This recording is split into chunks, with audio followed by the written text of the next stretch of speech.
বন্ধুরা দেখো গরম পড়ে গেছে, আর গরম পড়ে যাওয়া মানেই কিন্তু টক খেতে ইচ্ছা করে সবারই। তো আমি আজকে আমের চাটনি বা আচার বানাবো। তো একটু ভাতের সাথে না টক না হলে চলেই না মোটামুটি।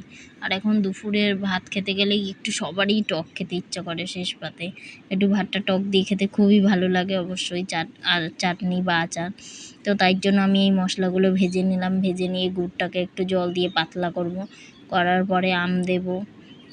তো তোমাদের দাদাও বলে একটু চাটনি হলে ভালো হয়, রোজই কি চাটনি সবসময় করা যায় না। তাই জন্য আমি একবারে একটু বেশি করে চাটনি করে নিলাম, যাতে 2-3 দিন খাওয়া যায়। তো এটাকে আমি গরম করে করে এমনিতেও রাখতে পারবেন, বা যার ফ্রিজ আছে ফ্রিজে রাখবেন, রোদে দিয়েও রাখা যায়। তো আমি ওই জলটা ফুটে যাওয়ার পরে আমগুলোকে দিয়ে দেবো পিস পিস করে, যে আমগুলো আমি কেটে রেখেছিলাম যাতে সেদ্ধ হয়ে যায়। তাই জন্য একটু গুড়ের সাথে একটু বেশি করেই জল দিয়েছি। তো এরকম সবারই নিশ্চয়ই টক খেতে খুবই ভালো লাগে, তো আমার তো ভালোই লাগে। তো অবশ্যই বলো কারা এরকম আচার বানিয়ে বা চাটনি বানিয়ে খাও। তো কাদের এই গরমে আমের চাটনি খেতে ভালো লাগে অবশ্যই কিন্তু কমেন্ট করো।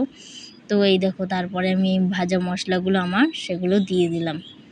দিয়ে দেওয়ার পরে আমি পরিমাণ মতো নুন দিয়ে দিলাম, একটু একটু হলুদও দিয়েছিলাম যাতে একটু কালারটা ঠিকঠাক আসে। আমি ভেবেছিলাম যদি কালারটা ঠিকঠাক না হয়, তাই জন্য একটু দিয়েছিলাম, একদম একটু। তা তোমরা দিলেও দিতে পারো আর না দিলেও দিতে পারো, তো সেটা তোমাদের ব্যাপার। তো তারপরে আমি একটু ভাজা মৌরি, সেটাকে এক বাটা দিয়ে, মানে একবার বেটেছি, বেশি মিহিন করিনি, তো দিয়ে দেবো সেই মৌরি ভাজাটাও। তো তাতে কি হয়, মৌরি ভাজাটা দিলে সুন্দর মিষ্টি মিষ্টি একটা গন্ধ আসে এবং খেতেও মানে দারুণ লাগে। কিন্তু এটাকে আমি একটু ঢেকে রাখবো এরপরে, যাতে এটা ঠিকঠাকভাবে সেদ্ধ হয়ে যায় আমটা সুন্দর করে। তা ঢেকে আমি 5 মিনিটের মতো রেখেছিলাম, তাতেই যথেষ্ট। অল্পই জল দেবে, কেউ কিন্তু বেশি জল দেবে না। তো আমি আবার ঢাকার খুলের পরে দেখছি আমটা যাতে গোটা গোটাই থাকে, কিন্তু সেদ্ধ হবে নরম, যাতে পুরো ভেঙে চুরে না যায়, তাহলে খেতে কিন্তু খুবই স্বাদ লাগে। তো কে কে এই গরমে আমের আচার বানিয়েছো অবশ্যই কিন্তু কমেন্ট করো। এরকম চাটনি আমার তো খুবই ভালো লাগে খেতে, তো তোমাদেরও নিশ্চয়ই খুবই ভালো লাগে খেতে। অবশ্যই কিন্তু কমেন্ট করে জানিও কে কে খেয়েছো বা করেছো আমের চাটনি বা এই আচার। তো এই আচারটা অনেক দিন রেখে খাওয়া যায়, তাই জন্য এইভাবে বানালাম আমি।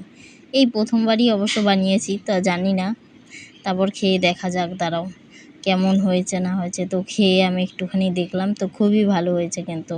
তাই আমি বলছিলাম ভালোই হয়েছে, দারুণ লাগছে। তো আমি এই প্রথমবার বানালাম, তোমরা কিন্তু বানিয়ে